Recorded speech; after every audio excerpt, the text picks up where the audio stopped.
Welcome back to Catching Up to 5. We wanted to take a moment for this episode to acknowledge a disaster that has occurred in our country in western North Carolina and East Tennessee. As you know, I live in Knoxville, Tennessee, and I grew up in North Carolina, so these areas are near and dear to my heart.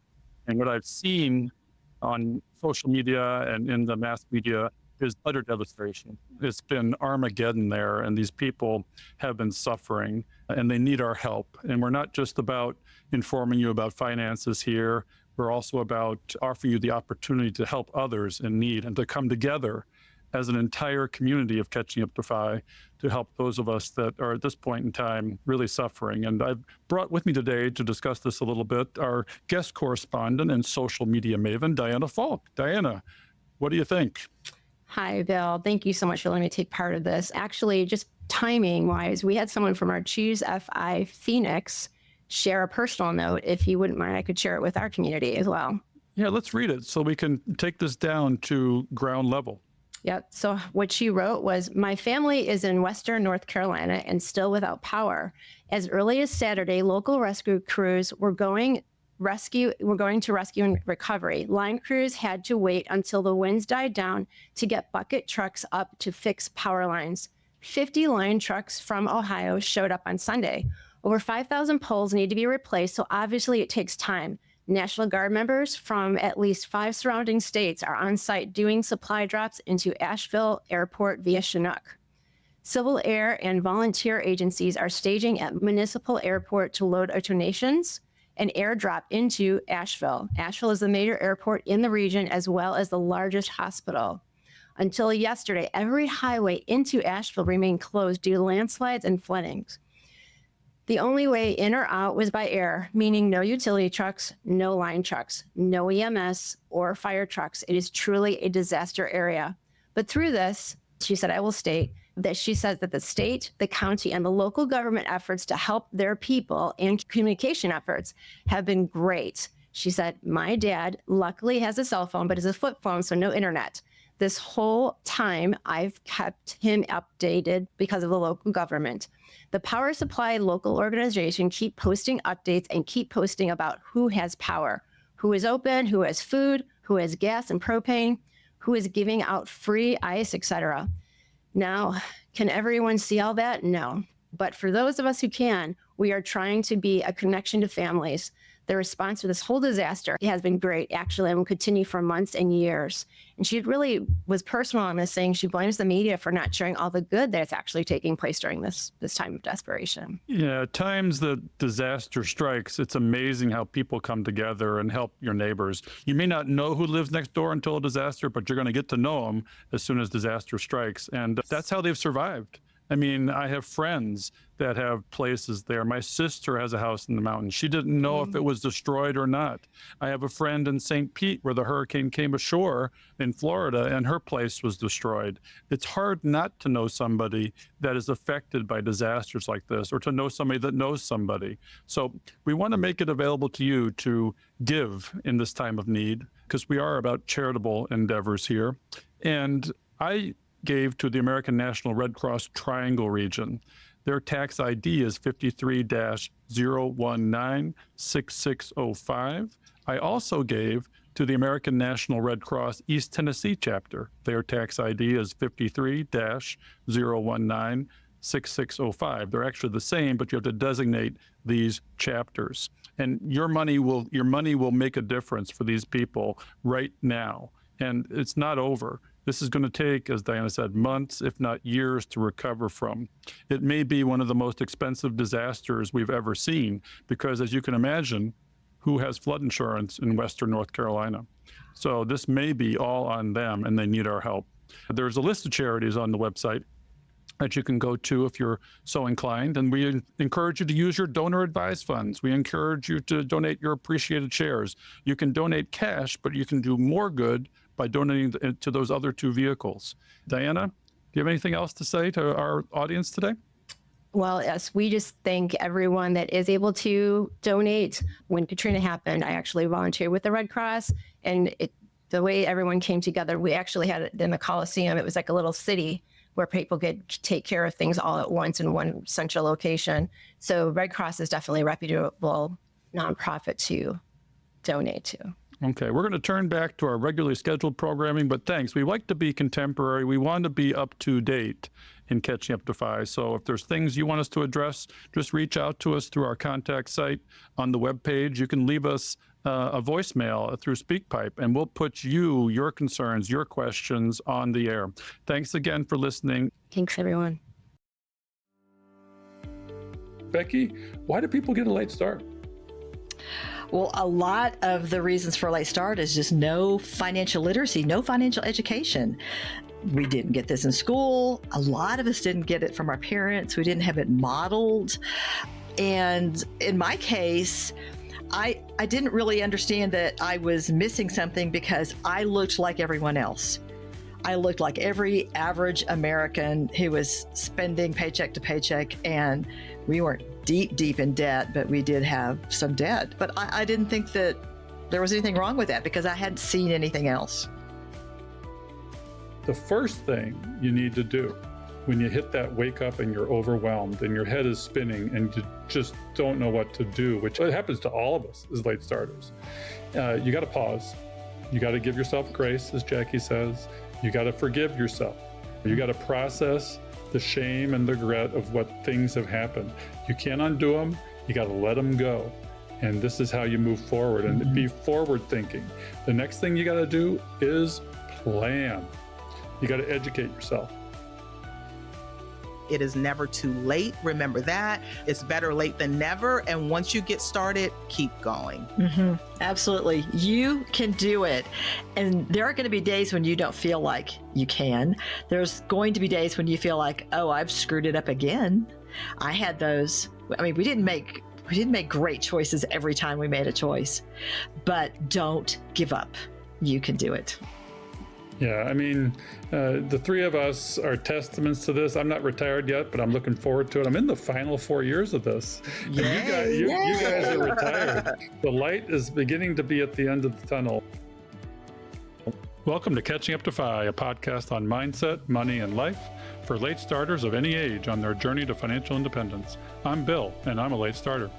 I'm Jackie, and I'm also a late starter, and we're your host. We're here to help you on your journey to financial independence, no matter where you're starting. We're going to talk to experts, other late starters, and explore topics related to our mission. Join us as we catch up to Fi together. Hello, and welcome back to Catching Up to Fi. I'm here with my co-hosts, Jackie Cummins-Koski, and we have a surprise visitor for you today. She's back from the past. Becky Heptig is in the house with Catching Up to Fi. Hey, guys. Welcome, Becky. We are so excited and so honored to have you make this appearance on this 100th episode. Can you believe it, Becky? No, I can't. First of all, thanks for having me on. Thanks for everything that you guys have been doing. And no, I can't believe it's the 100th episode. This is so awesome. I mean, y'all are doing a great job. And I know that y'all are helping tons of people. We're going to make a little bit of a flashback because 100 episodes, a year and 7 months or so, it's hard to believe that this much time has gone by. And I started this podcast. This is sort of our Fi 101 or late starter Fi 101. We want to refer people to this episode when they don't know where to start. And we knew we had to reach back to Becky because this episode is long overdue. But along the lines of Choose FI, episode 100 or 101, we wanted to do the same thing. And no better way to do it than with all three of us here, because back in the past, this was going to be 10 episodes. Becky and I were going to have some fun. We didn't think it was going to go anywhere. And then, oh my gosh, it was like sitting in the rocket ship and blast off. That's right. That's right. We had fun though, didn't we? Oh yeah, we still do. We still do. We know you're there in the community. You're living your best life. Do you want to catch us up on what you've been doing since you exited the show as a host? Well, let's see. Oh my gosh. So I took a Eastern Caribbean cruise last April, and I just got off of a cruise that started in Athens and ended in Venice. It was mostly Croatia. That was the point of it. And I did it with some Rock Retirement friends. Also, Mark, our buddy Mark, was on the cruise with his daughter and his mom.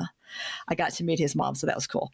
And then this past weekend, the stars aligned and all three of my adult children were in the Denver area. So we're hardly ever in the same city at the same time. So I got to see all of my kids, and my New Mexico granddaughters are next door taking a nap. So if you hear some little girl voices, that's what it is. All right. Well, we got a lot to go over today. And we got the question in the Facebook group. I woke up, I'm overwhelmed, and where do I start? What do I do as a late starter to start catching up to 5? Mm-hmm. Now, we're referring back to an article done by the Money Guys, and they go over sort of a financial order of operations.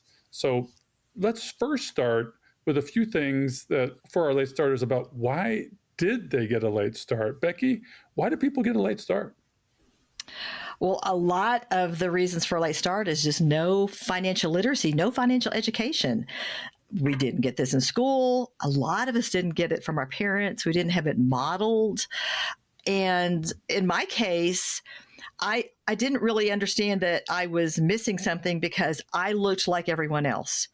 I looked like every average American who was spending paycheck to paycheck, and we weren't deep in debt, but we did have some debt. But I didn't think that there was anything wrong with that because I hadn't seen anything else.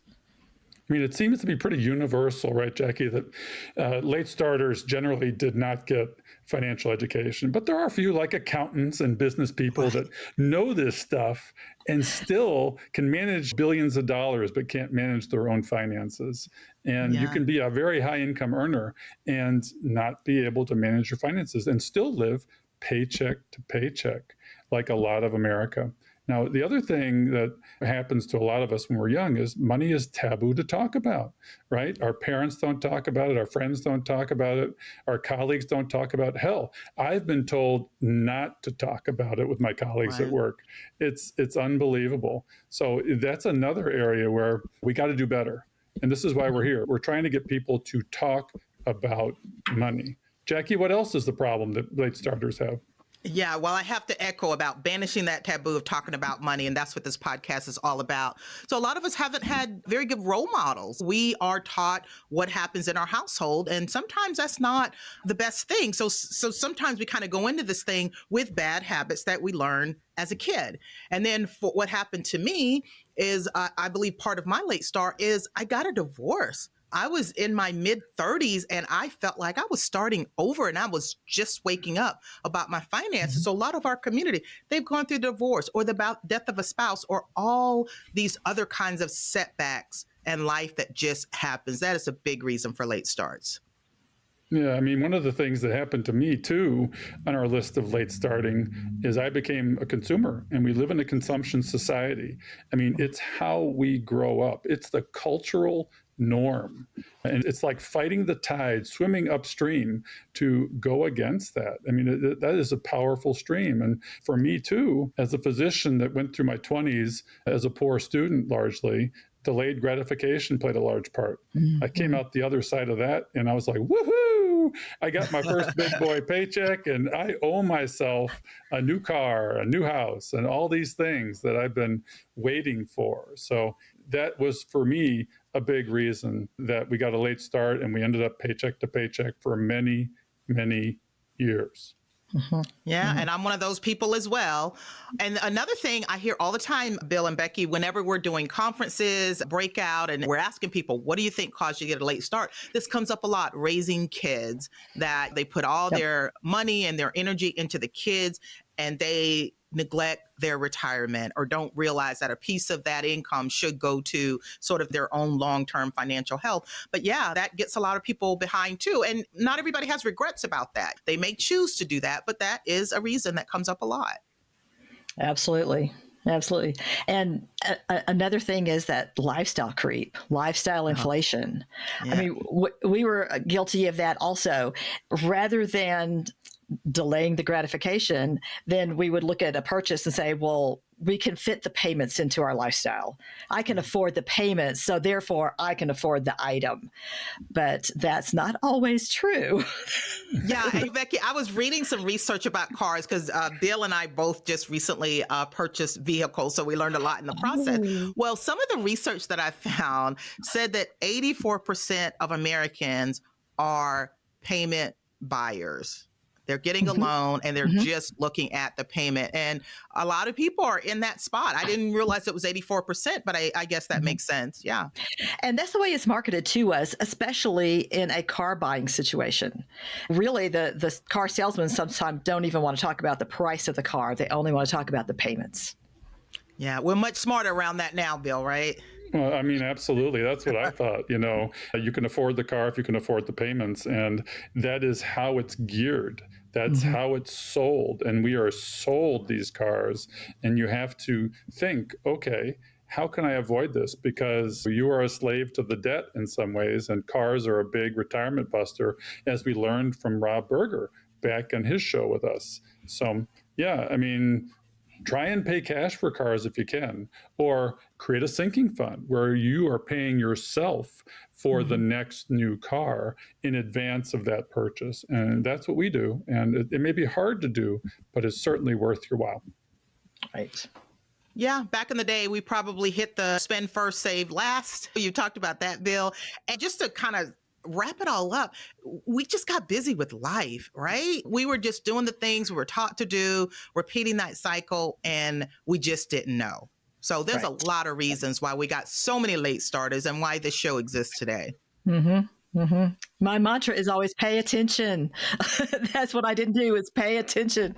Yeah, I mean, I didn't. I really didn't. There were a lot of things. I didn't know what a net worth statement was. I didn't know that all you got to do is save first and spend last. I was spending first and saving for retirement at tax time. It was like, okay, this is what's left over and I'll save it. And that doesn't work. You got to get it off the books automatically right after it hits the checking account so that you don't see it. And you just live on what's left over and create that gap. All right, we also have some disadvantages of a late start, and we focus on these, and that's where sort of some of the shame, self-blame, and regret comes from. So what do we face? What headwinds are we up against as a late starter? Well, one of those is, and this is a big one, is the loss of time and the power of compounding. I tell the younger folks, time can be your best friend or your worst enemy. And compounding is a mathematical explosion, as we've talked about in the past. But when you don't have a lot of that time, then it feels very constricting. Yeah, and this is specifically a disadvantage that happens to a lot of late starters because we see all the charts. Oh, the power of compound growth. After 40 years, you could be a millionaire. It's like, I don't have 40 years, so now what do I do? So we're going to hit some advantages, of course, but let's go ahead and acknowledge some of the disadvantages. And another one is that you need a higher savings rate. When you hear, oh, just save 10% of your income, well, you know who they're talking to? They're talking to the 20-year-old just out of college, and that would work. And someone that's want to retire at 65, the traditional retirement age. So keep that in mind. So if you're waking up at 40 or 50, your savings rate does have to be higher. And again, we'll talk about some advantages that you have to tackle that. And we're talking to Becky and Jackie, who may have started with relatively zero net worth. And in 10, 12, 13 years, they reached retirement. So we want to leave you with a glimmer of hope. You may have lost some time, but if you can make up some time too. Yes. And the reality of that is something that sometimes we don't want to face, which is if we're in a position where we're starting later, that means we may have to sacrifice deeper. It's going to hurt more as a 50-year-old to try to catch up than it would be for that 25-year-old who's starting out with their first paycheck. But that's the reality of the situation. But I just want to encourage everybody, it is doable. It is so doable. All right. There are some other disadvantages of the late start. Becky, can you take us through a few of those? Well, we talked before about a lack of financial knowledge. And so to do this catch-up act, we need to be willing to learn some new tricks. We need to be willing to learn some new information, because that may be part of our problem is we just didn't know what to do. And the information is out there and it's easy to obtain, just like listening to this podcast. So you just have to be willing to learn some new things. Yeah, and one of the things that a lot of our late starters are up against too is sort of a debtor's prison where they can be in the hole, and that's part of the overwhelm. And we're going to talk about how do you manage your debt journey, which is for a lot of late starters, that's something you have to manage in addition to your savings journey. Mm-hmm. Mm-hmm. Yeah, I think the debt part is a big deal that just doesn't get talked about enough in the FI community. And Bill, your friend, Deisha Spath, now my friend, I was reading some of her stuff and she said something that was really important. Even though as you get further in your financial journey, you learn how to manage debt a little bit better and where it makes sense and where it doesn't. But starting out, it is probably very healthy for all of us to have some level of debt aversion, with the mindset that this is dragging me down. Yes, there's some ways, again, down the road if you're doing real estate and things like that. But initially, having that debt aversion, that is what I believe helped me, because my dad, he was very debt averse, and I didn't end up with a lot of student loan debt and other debt that my counterparts had. So I think that definitely made a difference, that I didn't have that big ball of debt that a lot of people end up starting with. Yeah. And physicians are, especially, and high income earners are especially prone to this, because you have a higher income and then you can afford the bigger payment, the bigger house, the bigger car. And one of my friends, Corey Fawcett, a physician, says we have diabetic neuropathy, where we're just numb to it. We don't feel it. Yeah. And it seems like that's the way of life, just like consumption. And you're bringing expenses forward, but you are going to have to pay for it someday, somehow. Mm-hmm. Mm-hmm. And another thing that probably a lot of people in this age group are dealing with is being in a sandwich generation. And I experienced that. I was caring for my parents at the same time that my kids were in like junior high and high school and college. And sometimes that can be hard on your pocketbook. But even if it's not, in my case, it wasn't, because my mom had assets, but it's hard on you mentally and emotionally and physically. You are so spent some days because you've got to get these kids to soccer practice, and I've got mom and dad I've got to take to the doctor. And back to that, pay attention to what's going on and don't let that lifestyle creep happen. Some days it was just so much easier to drive through and pick up food instead of going home and cooking or whatever it is. But you have a lot of drain on your emotions and your physical body and your mental state when you are pulled in two different directions. And I bet there's a lot of people in our audience that are in that boat. Yeah, I mean, the other thing we refer to our generation as is the lost generation, or the silent generation. We're the ones that sort of fell into that hole of going from the defined benefit plan to the defined contribution plan and not getting the message. What is a 401k? How does that work? Oh, I own this problem, whereas my parents had a pension. And so I had to wake up to that reality. And as the silent generation, people didn't talk to us. We're sort of late boomers, Gen Xers, early Gen Y. They just didn't get us the message. And it's very common for us to see somebody in their 40s and 50s be lost like us. And that's our audience. That's our avatar. One of the things that I struggled with, too, is by the time you reach the wake up, you may be reaching a little bit the end of the rope with your job and facing burnout, and how to manage burnout at a time, and this was part of my overwhelm, at a time where you need to sort of dig in a little bit and realize that you're going to work longer. You're going to work longer than the rest of the FI community. And it's hard to watch people that you're learning from retire in their 30s, their 40s, and for me, their 50s, where I'm looking at, okay, I'm going to retire pretty much at a normal retirement age of 63, much like Becky and her husband did. That's just a fact of life, and you've got to accept it. And you can change jobs, increase your income. You got to find your happy place. And in my case, in order to manage burnout, I cut back on work, which extends the journey a little bit, but it's a marathon, not a sprint. Yeah, and Bill, that's part of the solution. When you're feeling that burnout, you have the choice where you can cut back like you did. You can change jobs, do a career transition, or if you're close to the finish line, like I'm lucky that I was so close to the finish line to where I was like, well, I don't want to just quit. And I don't really want to change careers or even change jobs for that matter. But I was so close where I was 2 or 3 years from where I needed to be. And I decided to kind of tough it out. And luckily, I didn't hate my job, but it wasn't something I wanted to do anymore. So think about the options that you have when you do feel burnout, because that's a real thing. Right. All right. The good news is, let's get to the good news. We've painted sort of the dark side. Let's move to the light side. Let's get the force be with us, so to speak. Advantages of a late start. There are numerous. Becky, Jackie, tell us a few.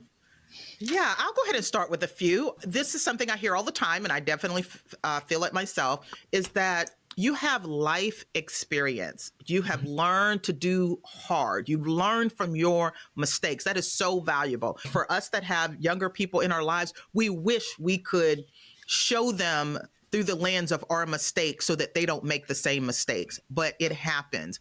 And since we have seen the hard way and the wrong way, and we've made our mistakes, we are smarter for it. So that is going to help drive you through your whole transition to waking up to your finances.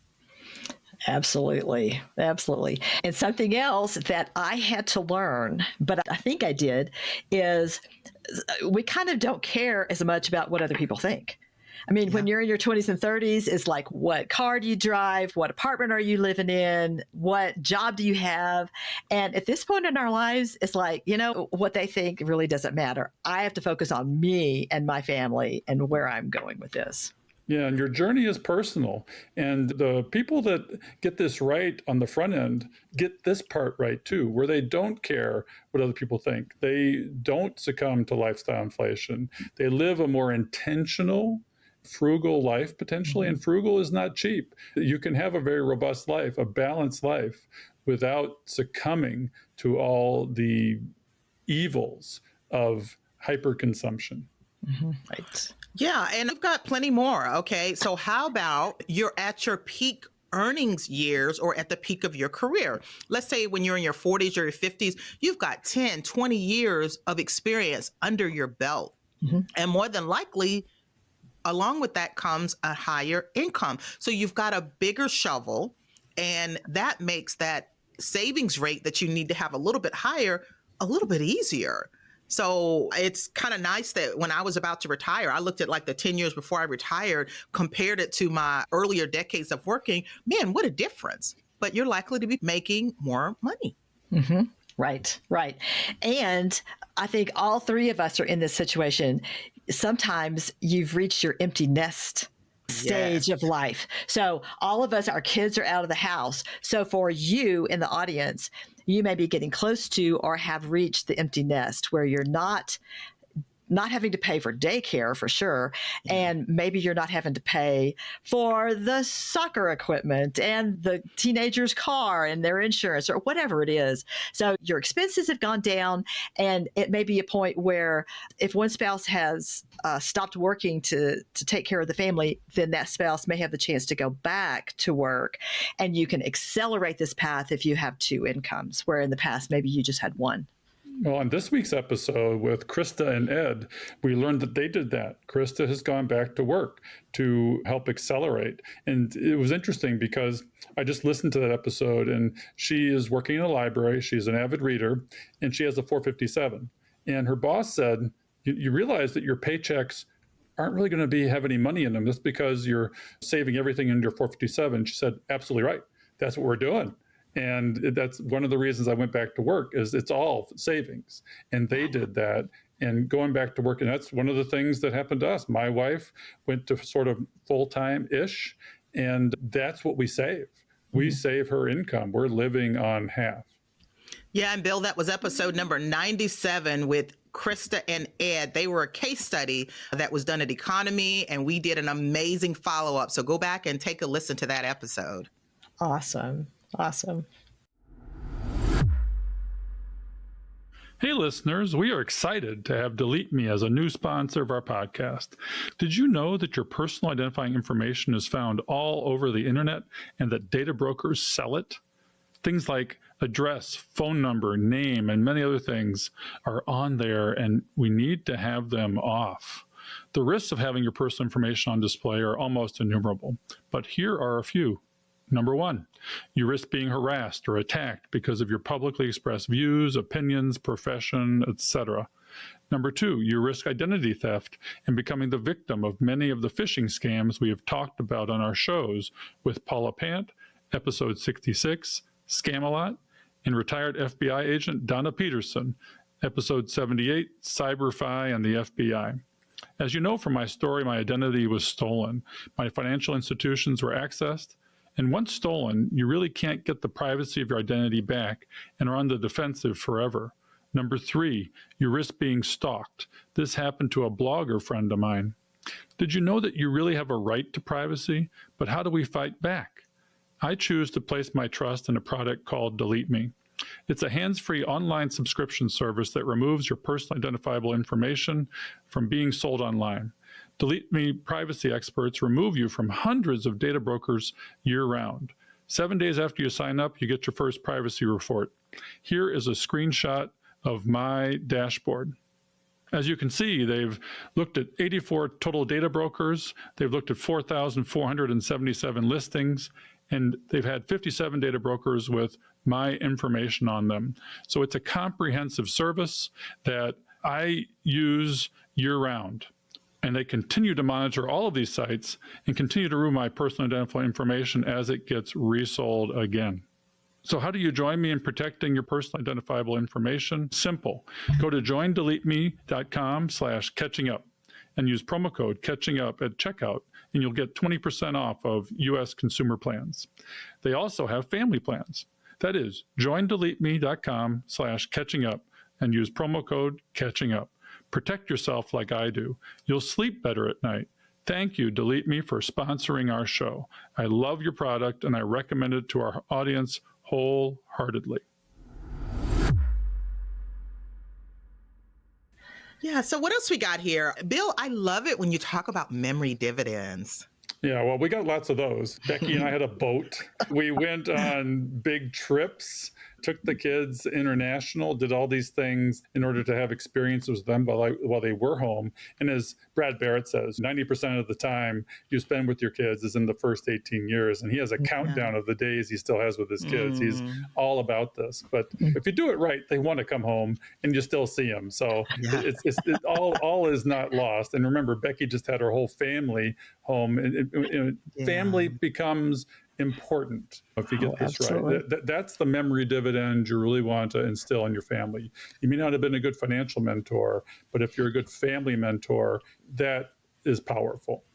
Yeah, I love those memory dividends too. A lot of things with me and my daughter. And the most fun part is when they give the dividends back to you and when they remember something that you just like, oh yeah, we did that. But the fact that it stuck with them and it really meant a lot to them and had an impact on their lives, boy, that is seeing it come full circle. That's right. You don't have to do it expensive either. There's the national park vacation. There's going camping. They don't care. It's all about time and buying back your time and spending your time with them. And money is a tool that allows us to do that. Right. And when you've reached that empty nest place, possibly, then that's a great time for you to downsize. Stephen and I did that when we moved from Texas to Colorado when he retired. We could have done it sooner, except that we still had my mom with me. But you don't need that big house. You don't need 4 cars in the driveway anymore. So there is some downsizing that can be done. And along with downsizing, I have recently learned that something that really helps me emotionally is to purge. We're trying to go through, even in this smaller house that we have, and clean out some of the stuff that's just in our closets and in the drawers. So the less stuff you have, the less you have to manage it, maintain it, store it, and all of those things cost you emotional energy and money. Because So, otherwise, other people are going to be left to do that. And I love to call it, I like to kind of bring out the positive words, call it right sizing your life. It's like, do you need a 5-bedroom house when it's just 2 people in your household? Do you need all the things anymore? So I have gone through just right sizing my life. It's like, I still have a 4-bedroom home. And guess what? Every closet is full. I'm like, Jackie, that is crazy. So I am thinning through my closet slowly. I'm with you.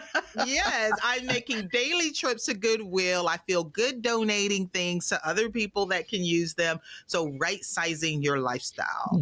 I like that term. I really like it. But there's some financial advantages too, right? I mean, you can't forget these. And it was important to me to realize that over 50, you can save more. Yeah. Yeah, you got those catch-up contributions for, it gets adjusted for inflation every year. So we are now in 2024. I don't know if we have all the numbers for 2025, but if for a 401k or employer-sponsored retirement plans, I think it's an extra 7,000 that you can do. Definitely fact check me on that. And then you can put extra money into your IRA, and those start at age 50.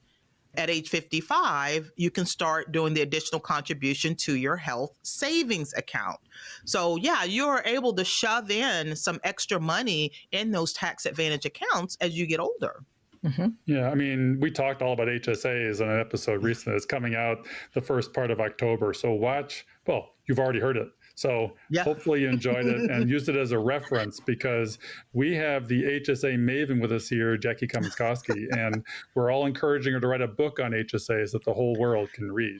Yeah, I need to do that. I definitely do. So one of the last things, and I could tell you, I was super pessimistic about this before I retired, but Social Security. So as we get older, like Social Security, we know that you do need 10 years to even qualify. So most of us are more likely to have those 10 years, but your benefit is calculated off of the top 35 years. We're more likely to be close to that number. So even if you feel like you've not saved anything in your retirement account or your IRA, by means of working, that means that you have paid into the Social Security system. And the older you are, the more likely it is going to look like it looks today. Now, the 20-year-olds, we know that something's got to change. So it's probably going to impact them way more than someone that's 40 or 50 years old. So the Social Security part, it is not completely going away as long as you've got younger workers paying that FICA tax, that line item for Social Security and Medicare. That is part of the benefit. So it will be around in some form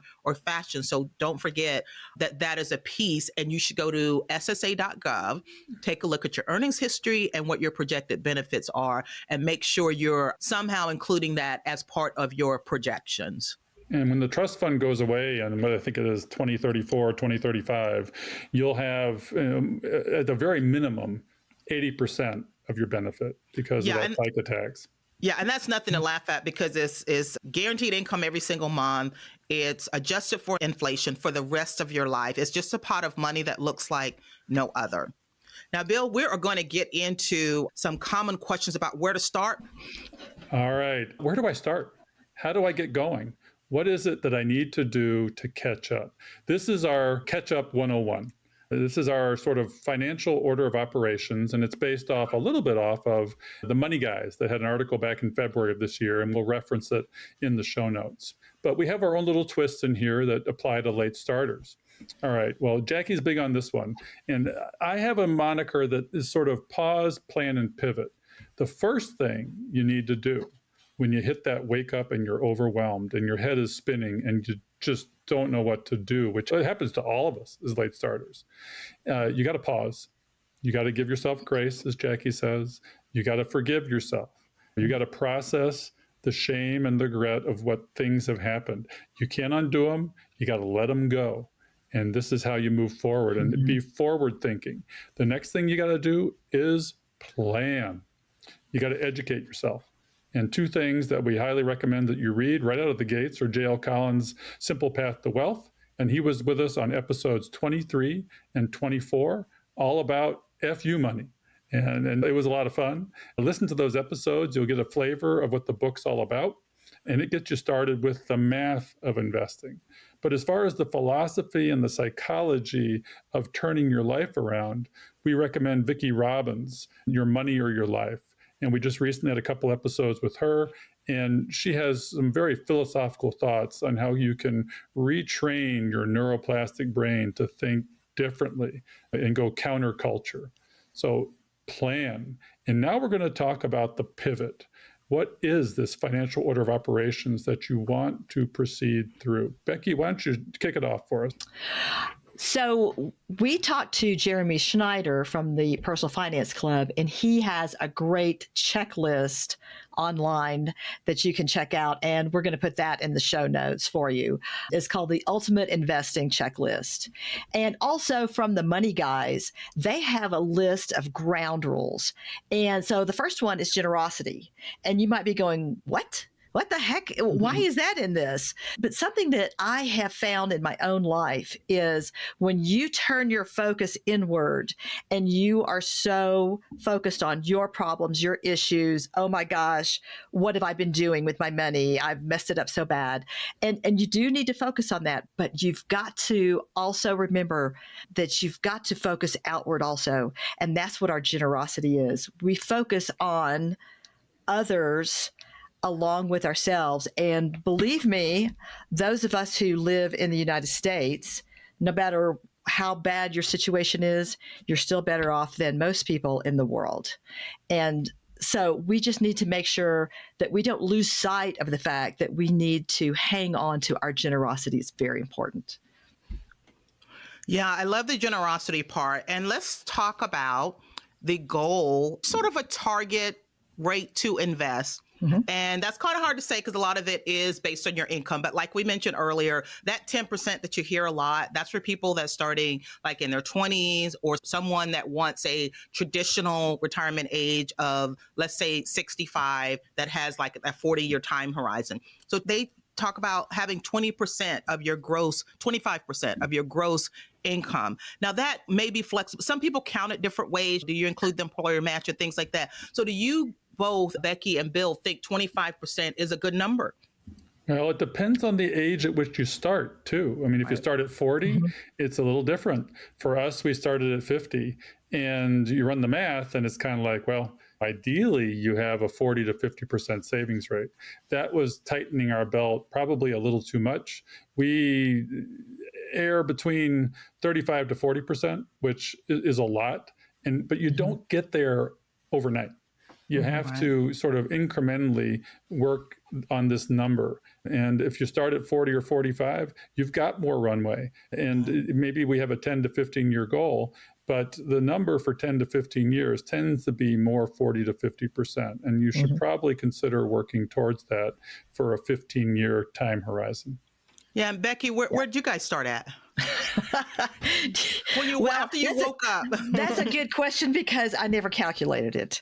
Plus, our income didn't come in consistently. I had mentioned back in my story that a lot of our income came in bonuses, and I didn't even know to calculate our savings rate. I just knew I had to put every dollar I could squeeze out of it into savings and investing rather than spending it. I think 25% is a great initial goal, and do the math. I mean, who is it? Bryce and Christy, one of them says, math that shit up. Well, do the math and see what you need to do. 25% may work for you. It may be a starting goal. See if you can get there and then see how you can incrementally inch that up a little bit. It's really going to depend on your income and your expenses. Yeah, and one of the guys you got to read, and you can't unread it, is Mr. Money Mustache's The Shockingly Simple Math of Early Retirement. It says early retirement, but it's of retirement in general, and you can map this out for yourself. That article we'll have to link in the show notes and is pivotal. We did talk to him on our show. We were fortunate to have him as a guest. We talked a little bit about that, but he has a lot of other things to say. So listen to it for the other things that Mr. Money Mustache has to say. Yeah, my savings rate was right at about 40%. When I started tracking it, to your point, Becky, I wasn't even tracking the number, but I was doing the 10% that everybody told me to do, right? And I was doing that forever. I could have done more when I went back and did it. So that's how I was able to jump from like 10% to 40% because I didn't know I needed to save more.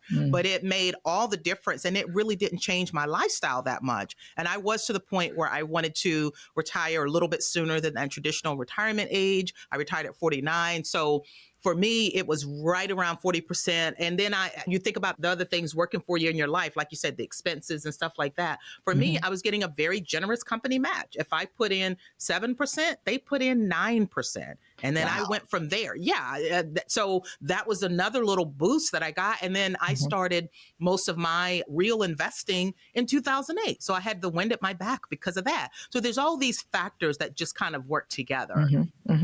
And another one is the next thing on their list, which is debt is a 4-letter word. And I am totally behind that. We talked about it a little bit earlier, so I'm not going to dwell on it right now, but you've got to get rid of your debt. Debt is an anchor around your ankle that is just going to drag you down and is going to keep you from moving forward in the way that you really can. So if you have quite a bit of debt out there, that is hair on fire. You've got to do something about it.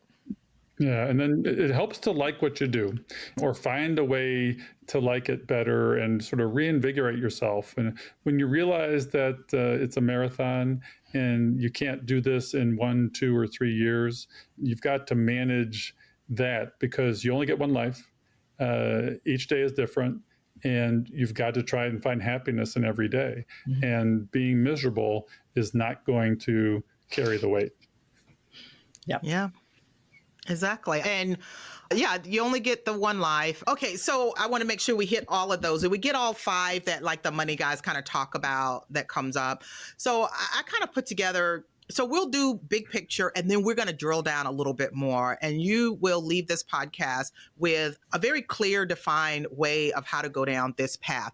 But we kind of got to see the big picture. So if somebody came to me and they said, Jackie, how do I build wealth? And I had to write it on the back of a napkin. Here's what I would come up with.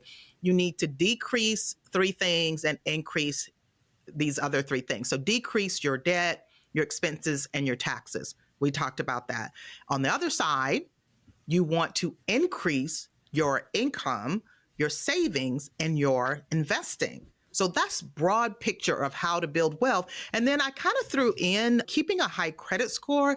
And it's not so you can go out and get a ton of debt, but it's just that there's so many things these days that is tied to your credit score. When you go to get insurance, if you have a low credit score, you could pay more for that insurance. When you are getting any type of loan, your mortgage or car loan, you could end up paying more if you have a low credit score. So honestly, if you're doing the other things right, the credit score is probably a good credit score is going to follow along, but I like to throw that in there. So even if you don't have a good credit score, there's ways that you can get that fixed, but keep that in mind as well. So that is my big picture, back of the napkin. Here's how all of this works. All right, Becky, let's go into the 1, 2, 3, 4. What do we do?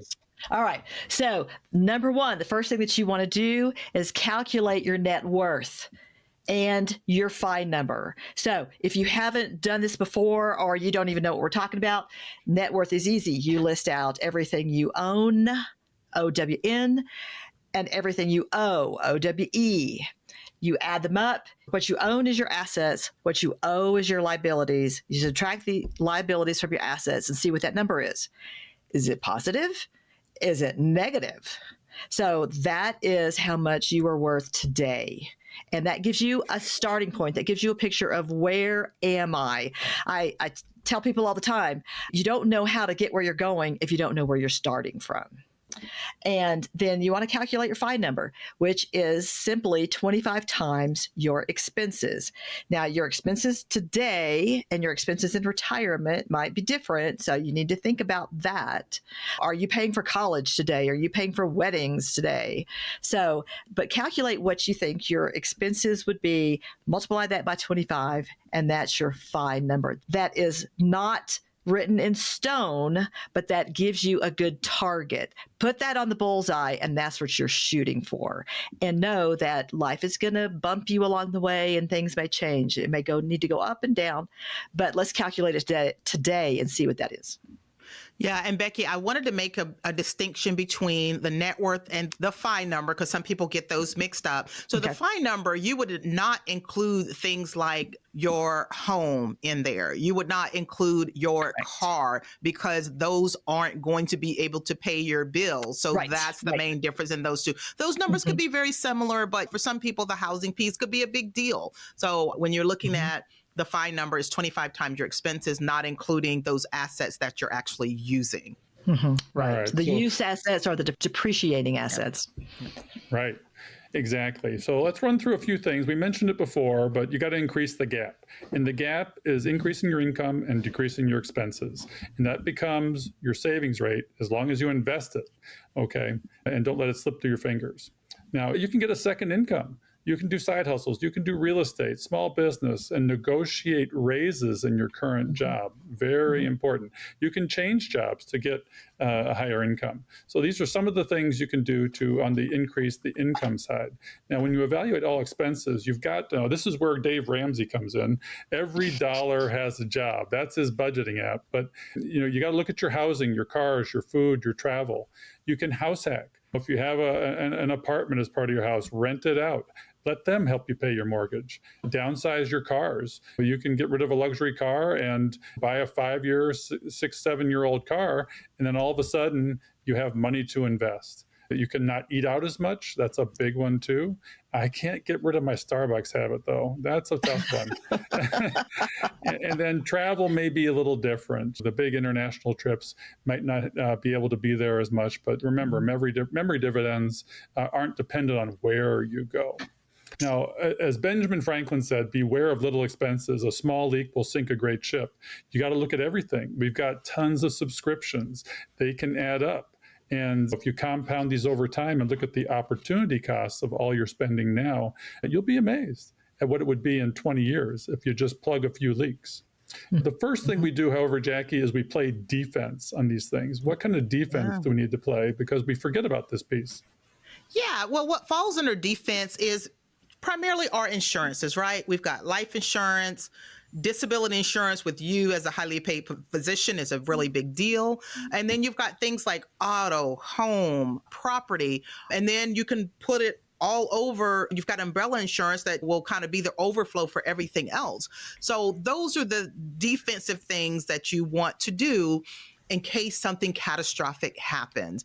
And again, I mentioned that your credit score could have something to do with the pricing of some of these. So keep those in mind. And Bill, did you have anything else like you would add in the defense category? Well, with regard to life insurance, I'd say term life. I got suckered into whole life insurance, and don't get sold life insurance. Pay your level term, and you can ladder that in 10, 20-year policies, but don't pay a premium for life insurance you don't want. As far as disability goes, insure your human capital. If you can't practice the job you're used to and that income goes away, and make it own occupation. So if you can do other things, that's great. But if you can't practice the job you're used to at that income level, make sure you insure your human capital. You got to insure against the big liabilities. We don't need iPhone insurance. We don't need all the little insurances.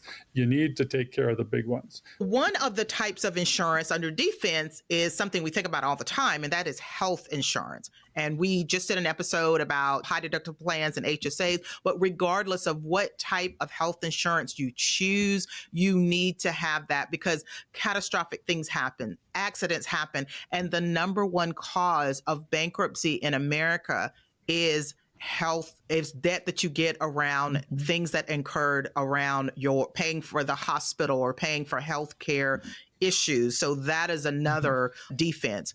So Becky, why don't we move into offense? What you got?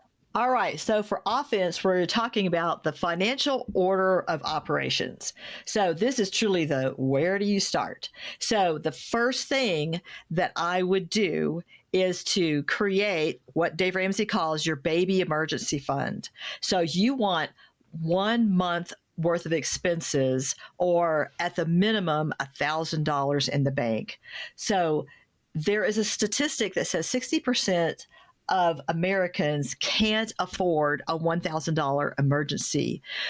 which if you don't have any money set aside, some kind of rainy day fund, then life is going to smack you in the face. You're going to have a flat tire. You're going to have a car problem. Your air conditioner is going to go out, whatever it is. And now all of a sudden, I don't have any money. I've got to put it on a credit card. And you're going to just create a bigger snowball of problems when you start putting things on credit cards. So get you some cash in the bank, put it someplace where you can get to it, but you can't get to it too easily. Again, as Dave Ramsey said, this is not a I want a couch fund. This is some money set aside so that you kept a little space between you and life. This is the beginning of your breathing room. This is the beginning of the freedom you feel, the peace of mind you feel, and what I call the sleep factor. The next thing that the money guys talk about, and you might forget about this, is you got to cover your deductibles. We talked about playing defense and having all the insurances that protect you, but you don't want to put your deductible on a credit card. You want to be able to get to the point where your insurance is covering you for that expense, and you're not going into debt or medical debt to, get your health taken care of, which is your health is wealth, and you've got to take care of it. And this is one of the things that often gets overlooked too in retirement planning is you can have all the finances right, but why have a 30-year runway if you can't live it? Right. Mm-hmm. Right. Yeah, exactly. So those were the deductibles covered. What about the employer match? So that is very high up on the priority list, right? Mm-hmm. I just mentioned the generous employer match that I was getting, but most employers do offer between like a 50-50 match up to a certain amount or 100%. So you definitely want to make sure that you are taking care of that. And I remember one time at my company, they sent around like a letter that said, oh, wow, 89% of our employees take advantage of the employer match. And I'm like, well, that's 11% of people that don't. So not everybody does and might not even feel like they have the bandwidth to do it. But that's like super important. Consider vesting periods. Companies like to consider this a retention play where you have to be with the company for 3 years or 5 years or some type of restriction on the employer portion, not your portion. You always own your portion, but the employer portion. So if you've been at that company and it's close to you being fully vested, consider that because that's just free money. So keep that in mind. Mm-hmm. So the employer match is like a really big deal. I don't know if you guys had anything else to say about that. Well, one thing to keep in mind with regards to this order of operations is it's all based off of, can you get a higher return for your money than the market, so to speak, if you look just at the market or the things you're investing in. And the real return for the market that often people use as a rule of thumb is 7%. We talk about the nominal return, which is the pre-inflation return, which would be about 10% for the S&P 500. And if you take off inflation, which averages out 3%, you have a 7% return. Now, if you have a 100% return on your employer match, you're winning the game, and you should not give that up. And the next thing that comes up in this list is high interest debt. I mean, what are those interests on? What is the interest on a credit card? I mean, it's in the 20+% range, and that's a guaranteed return. So you're going to beat the market if you pay off those credit cards. Now you can use a 0% credit card but it still counts as high interest debt because that's going to time out. Your hair is still on fire with a 0% credit card. You get a little breathing room, but that is still in this high return category. And we've talked about it before, but you can snowball these things, you can avalanche these things. The snowball method of paying off debt is the smallest to the highest balance. And you take that smallest win, then you work your way up to the highest balance. And the avalanche method, which the math geeks like, is your highest to smallest interest rate. And you attack the highest interest rate debt first. And if you math it out over the term of paying off your debt, you'll pay less. Now, once you pay off these things, you've got to pay them off, your credit cards off weekly or monthly. You've got to look at them as a debit card. Now, people get into travel hacking and then they'll have multiple cards. Well, this can get into a problem where you end up spending more than you would otherwise. So you got to be careful. We keep our travel hacking very simple with a couple of credit cards. And I tried it once with a bunch of them and it got too confusing. I'm not a spreadsheet guy, so I give that up. It's okay. You don't have to be the perfect hacker. All right. So that takes care of the high interest debt, which is very high on the priority list after your employer match. Jackie, what comes next? Yeah, then the emergency fund. Now, generally, the experts are right. You want to keep about 3 to 6 months worth of expenses.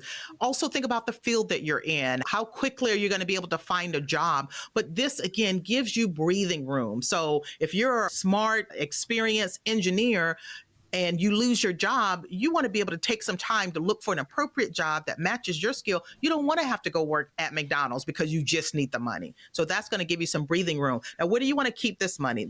We love investing, right, guys? But this is money that you need to keep safe and sound and accessible in case of an emergency. Typically, that's going to be a high yield savings account. And right now, those are paying great. I mean, we're in 2024. I mean, you could see 4%, 5%, maybe even more. But this is your safe money that is there in case of an emergency. And that biggest emergency would be if you lose a job, this will give you a nice buffer. Now, we are going to get into some good investing things. All right. And we're up to, I don't know, 4 or 5 in this list. It's not really numbered. These are just priorities, folks. The next priority in your list is your Roth IRA or your HSA. This is where you get that 7% real return, assuming you're investing in 100% stock. Now, people have access to this. Don't forget that you get a spousal Roth IRA. You can do it when employed, and your spouse gets access to one as well. And I think the max that you can put in right now is $6,500, somewhere in there. And then you get about $1,000 on top of that as a late starter over 50 years old. Now, what are you invested in? Low-cost index funds. Keep it simple. My Roth IRA and my HSA, it's in one index fund. That's where I have my maximum risk because I want maximum growth. People don't leave it in cash. You can put it in the account and you can forget to invest it. Don't forget to invest these funds. Now, diversification is the only free lunch. And when we talk about investing, and we're going to take a little sidebar here, a lot of people have the J.L. Collins Simple Path to Wealth on their docket, and they have a home country bias. They have 100% U.S. equities, and then there's no international. And then there's other folks that believe in a three-fund portfolio. And I use ETFs as opposed to mutual funds because the expense ratios are less. Do you guys use mutual funds or ETFs? I use ETFs, exchange traded funds, and for the reasons that you mentioned, but so lower fee, and they're widely available now. So it is not a difficult thing to choose ETFs over mutual funds. Yeah, I have both. Okay. Yeah. So keep that in mind. And the expense ratios will generally be a little less on the ETFs. It's not going to move the needle greatly, but anything you don't pay someone else goes in your pocket and compounds for you. So keep track of your expense ratios. You get what you don't pay for. Now, in a standard three-fund portfolio, just to keep it simple, you can invest in VTI, which is the total U.S. stock market, about 3,000 companies that are all working for you. You own pieces of that company where the people that work for that company are working for you. I choose to invest internationally as well, and VTI is the U.S. fund, VXUS is an international fund, and then I choose to invest in intermediate treasury bonds. Now, I don't choose to invest in corporate bonds. I use VGIT, and this is not investment advice. These are just examples. A lot of folks in the J.L. Collins Simple Path to Wealth will use BND, which includes corporates, but I see no reason to include corporate risk that is sort of more correlated with the stock market, and the treasuries are the least correlated, so that's the way I go. And then you can pick your percentages, but if you're going to tilt towards international, I might suggest 20%, 30%. The world market is 60-40 between US and international, and that sort of in the VT fund that I use, that's a 60-40 split. But you're taking more international risk, and that hasn't done well the last 15 years. But I'm a contrarian, so we'll see if it pays off in the next 10 years, right? Yeah, and Bill, I wanted to also mention something that comes up a lot, and that's the target date retirement funds. Those are fine, and they're offered a lot through your employer-sponsored plans. So they are better than doing nothing. They're better than your money sitting in cash. Now, when you're ready to take your money out, sometimes it can be problematic, and all of those target date funds are not created equal. So just keep that in mind. I just know a lot of people, when I ask them what they're invested in, they are in the target date fund. So you're not doing anything wrong, but you can customize it a little bit more yourself, but at least you're investing in something. Yeah, and when an allocation, you're going to have an allocation to cash or say ultra short-term bonds. Try not to allocate more than 5 to 10% to cash, because you're going to see significant drag on your portfolio if you do that. I'm a big fan of the KISS principle. Keep it simple, stupid. I consider myself stupid. I was very complicated in my investing when I first got into this because I read these complicated books. I did a Paul Merriman approach with the 10 funds for life approach, and it just sort of made my head spin. You're going to get 80% of the work out of 20% of the effort, and stick to your smallest amount of effort for the maximum gain. One of the things you got to assess, however, is your risk tolerance. Becky, talk to us a little bit about risk tolerance versus risk capacity. Well, we hear a lot about risk tolerance, and a term I've actually learned recently is risk capacity, and I'll give you a little idea of what the differences are. So risk tolerance is, what are you comfortable with? What lets you sleep at night? Are you comfortable with having 90 to 100% of your money in equities? And in the accumulation phase, that's probably what you need to do. When you start getting closer to retirement, you may want to back that off a little bit, because your portfolio will be more volatile if you have a higher percentage in all equities.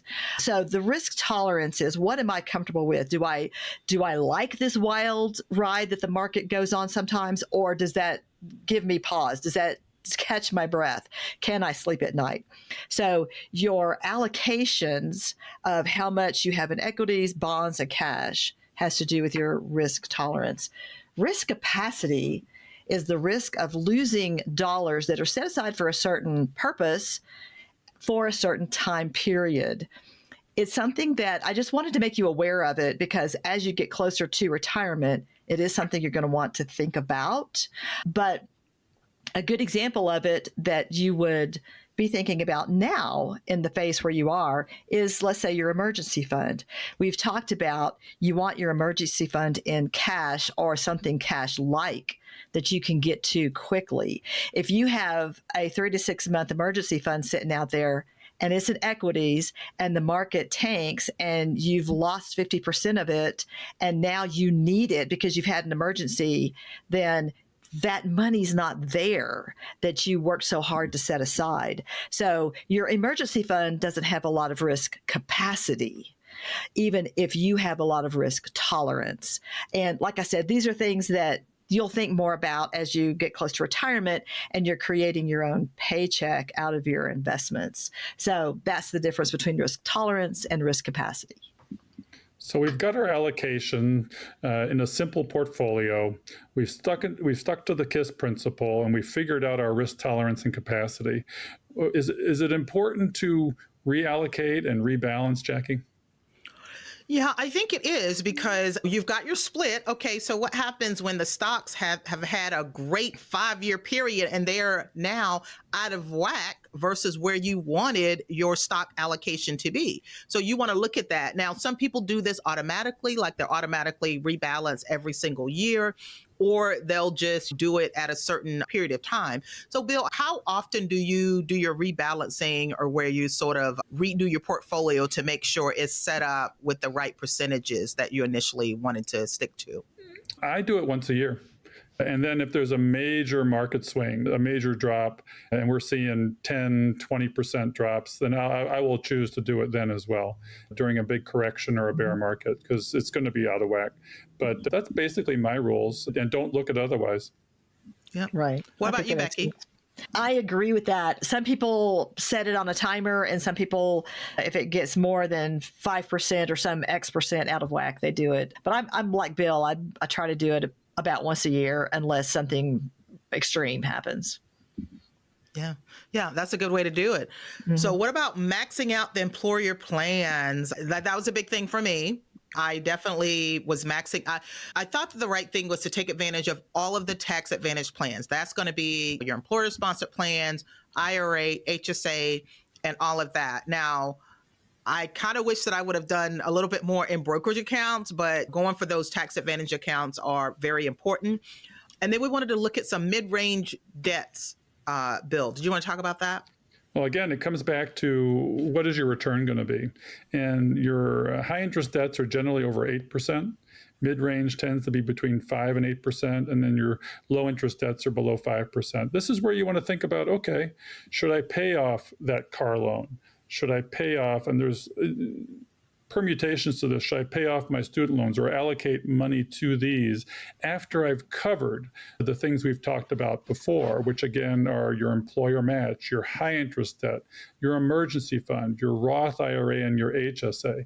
Now you're at maxing out your employer plans, but that's on average a 7% return.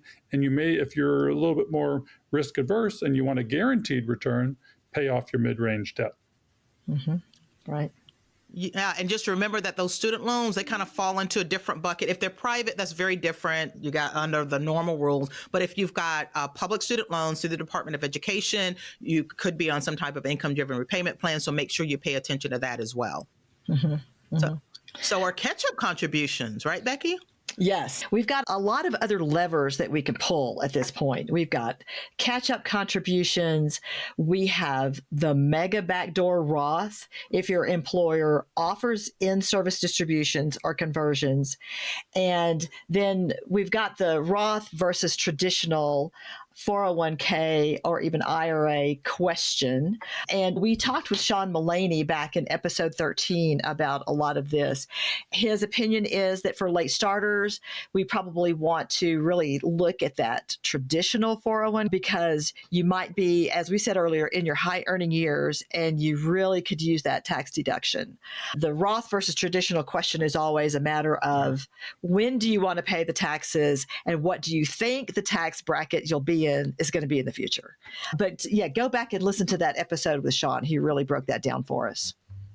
Yeah, we hear that debate all the time. And for me, I ended up doing traditional in my 401k the 10 years before I retired. And I did try, I was listening to everybody and going back and forth, but I did try the Roth for 1 year. And that caused me to miss out actually on some tax credits that I wish I hadn't have. So make sure you're looking at that. Mm-hmm. And now, so we're hitting it out of the park now, Bill, right? We're at the point of hyperaccumulation. Talk to us about that. And if you have the income to do this, the waterfall flows downhill here. And if you can only do the first several steps we talked about, you're winning the game. We're talking about the icing on the cake here now. And for early retirees, the hyperaccumulation is important because you're going to need to have a bridge fund to get you to sort of traditional retirement. And that's where the taxable brokerage account comes in. And this is when your savings rate is going to be north of 25, 30, 35%. Because you've maxed out your other accounts. Where does it go? Now, a taxable brokerage is not a bad thing. Taxable is not a bad word. There's no cap. You can take it out anytime. There's no restrictions. This is much more flexible than our other accounts. And this is where you put on your own oxygen mask first. You can't take a loan out for retirement. And this is where you're starting to think about, well, should I help my kids out more? Should I help them with a down payment for a house? Should I help them with college? If you're a late starter, you may not be able to do that. And that's one of the levers you may need to pull. It may be uncomfortable, but do you want to live with your kids in retirement because you paid for their college education? And at lower income levels, they're going to get help. And they have 40 years of human capital. And as long as they're prudent and intentional with their student loans and keep those costs down, then they're going to be able to take that debt on when you don't need to. Mm-hmm. And Bill, one of the things that we discovered in retirement, we didn't plan it this way, we just sort of luckily fell into it, is when Stephen retired, our investments were spread pretty evenly across what I call never taxable, always taxable, and sometimes taxable. So your Roth, which is never, your traditional, which is always taxable, and your brokerage account, which is sometimes taxable, because it gives you flexibility. And like you said, having money in that taxable brokerage account is not a bad thing. It gives you money that you can use as a bridge between when you retire. And this is what we were doing. It bridges between when you retire and when all of your secure income, like Social Security, is turned on. So I don't want people to think they've got to throw everything into one type of account. Having a mix is great. That's kind of like a tax triangle. If you think of it like a triangle, you've got those 3 accounts that Becky talked about. And if you can balance and have an equilateral triangle, ooh, fancy word, a little bit of math for it. If you can balance it out, and you can balance it out later when you do Roth conversions. If you don't have it, if you haven't done it up front, you can do it on the back end. All right. Yeah, definitely have a mix of both. And I think our prior generation, a lot of them barely had any Roth. So Roth conversions are like a big thing, right, for that generation. But for a lot of people, if you're in your 40s and your 50s, your whole life, you may have had the option to do a Roth. And so you may already have a decent mix. But yeah, you definitely need the mix. All right, so we're going to move into one of mine and Bill's favorite topics, the sinking funds. So the next point is you want to prepay future expenses, and that's where you're going to use the sinking fund. So I believe, Bill, that was like episode 3, I believe. You are correct. We need to get Ally as a sponsor of this show. We're working on it. We're working on it. So go back and listen to that episode. But basically, a sinking fund is you're going to set money aside for things that are coming up, vacations, paying for your cars in cash, paying for Christmas. Oh my gosh, Christmas comes on December 25th every year, but yet we act like it's a surprise. So put that money aside for things that are coming up so they don't go on the credit card. And then about college funding.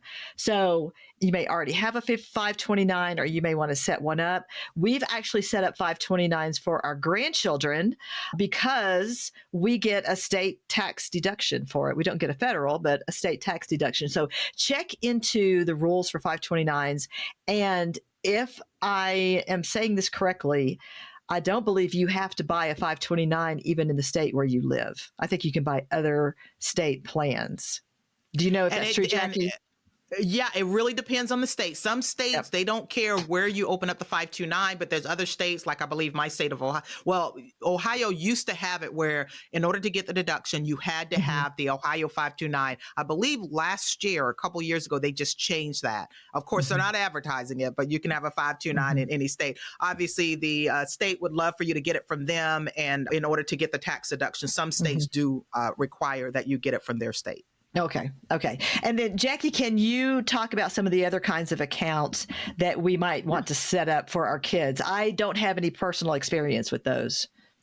Yeah, the other ones are UGMA or UTMA, and those are just basically kinds of custodial accounts where you would hold the money because the person that you're holding it for is a minor. Now, using one of those 2 accounts is not as tax advantageous as the 529 or the Roth, but the other option is to set up a Roth IRA. So if your kid they're working their first job at McDonald's and they're a 15-year-old, as long as they have earned income, they can contribute to a Roth or you can contribute on their behalf. What a nice gift. What a great way to get them started. And they can't contribute more than they earn and they can only contribute up to the maximum. But typically, if they're working a part-time job, they're probably going to clear that $6,500 or $7,000, whatever the Roth IRA limit is. But that's another great way to help out a younger person in your life. It doesn't have to be your kid. It could be a grandkid. It could be the neighborhood kid that you're really close to, your godchildren or something like that.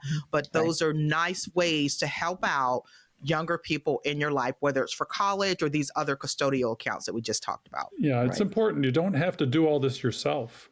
You've got to talk to your parents. You've got to talk to your relatives. And they may be the richest millionaire in the graveyard. Why don't you want to pay it forward and then help out your grandkids, get their Roth IRAs started? It doesn't necessarily have to be the parent, just like Becky's doing. Right. Yeah, it's something that Stephen and I kind of try to keep in the front of our mind is we want to, instead of letting our kids inherit everything after we're gone, we want the joy of seeing them be able to use some of the things that we can gift them with. But of course, then you also have to be aware of their financial literacy and whether it's your choice about whether you think they will do a good job with what you gift them. But it's nice to be able to see it happen. Yeah, Becky, that's a little bit of that die with zero mentality, right? Yes. Yes, it Yeah. is. It is. Yes. All right. And then, and if we still have debt on the books, which at this point you should have cleared off everything except your low interest debt. If you still have any debt left around, then I'm thinking this is the time to pay it off. Do you agree with that? Yeah, I think a lot of it depends on. So now you've got options, right? Now these aren't things must do's. These are the things that you might want to do. So many people are in a position where they can pay that home off, even if it's a 2 or 3% interest rate. If that debt bothers you, and you will feel better owning that home outright, then you should go do it. Other people might say, you know what, I want to deploy my money in different ways, or I want to keep investing. I'm okay with keeping a mortgage on my home. Like for me, I didn't pay off my mortgage because it was a very low interest rate, but that was a decision I made for Jackie. And I would never say that carte blanche, that's what people should do, but it should be a thoughtful decision. I went down the road of looking at my interest rate and seeing how much I would actually save. I live in a low cost of living area. So for me, I would still be paying about half of what I was already paying because I still have to pay insurance and taxes. So keep that in mind. Even if you pay off your house, you're still going to have somewhat of a payment with taxes and insurance. But that becomes, don't these options feel great? Does it feel great that you have the choice to do it? Yes. Yeah, It and does. remember, it comes back to that 7% rule that we were talking about. Do you want to have the money working for you and earn the gap of 4% if you have a 3% mortgage? Or do you want to take the guaranteed return? And that's, again, a math versus emotion thing where sleep factor is important. Jackie hasn't paid off her house, but it was important to us at our age to go into retirement debt-free to pay off our mortgage. And it's a good wealth builder because now, again, all that money that would have gone to paying the mortgage goes into investing. We are not spending it. Right. And I'm the same way. I did not want to go into retirement with a mortgage. So, but it's definitely a personal decision. There's no right or wrong. Yep. All right. We've come pretty much to the end of our list. This episode has run a little long. We apologize for that, but we feel it's that important. And we got 3 talkers on the show. So what are you going to do? We love it. You've worked your way through the list. You kind of feel overwhelmed, and we'll try and put our interview notes into the show notes so that you have this list for yourself and you can go back to it in writing. But now is time to reevaluate. You don't just do this and sit on your laurels. One of the things that Grant Sabatier says is you got to touch your money every day. Don't keep your head in the sand. Look at your checking account. Maybe there's some surprise charges. Maybe somebody's defrauded you. Look at your credit cards. I pay off my credit cards every time money hits the account or once a week. Every time I look at them, I'm paying them off because I want zeros there. I want to, because it's money that's spent, it's gone. I may pull money from my sinking funds to pay off an expense that was there because I pre-saved for it, but it's not necessarily coming out of cash flow, but it's coming out of cash reserves or cash flow. And I want it off the books. The one thing that Stephen and I did was we had money dates. We had like a board of directors meeting at least once a month. And when the kids were still in the house, we would go to our cheap hole in the wall Mexican restaurant and we would take our information with us and spread it out. We would talk about what's coming up in expenses, what might be coming up in bonuses, and how do we want to deploy that bonus. And we actually did calendaring also. That was very helpful for us, was to put our calendars together and see what's coming up. Because like I said earlier, sometimes it was easier to drive through and pick up something. But if you look ahead, it's like, wait, we've got 3 sports events with our kids this week. So that means that on Saturday afternoon, maybe I need to do some cooking ahead. So just plan your life and don't let it happen to you.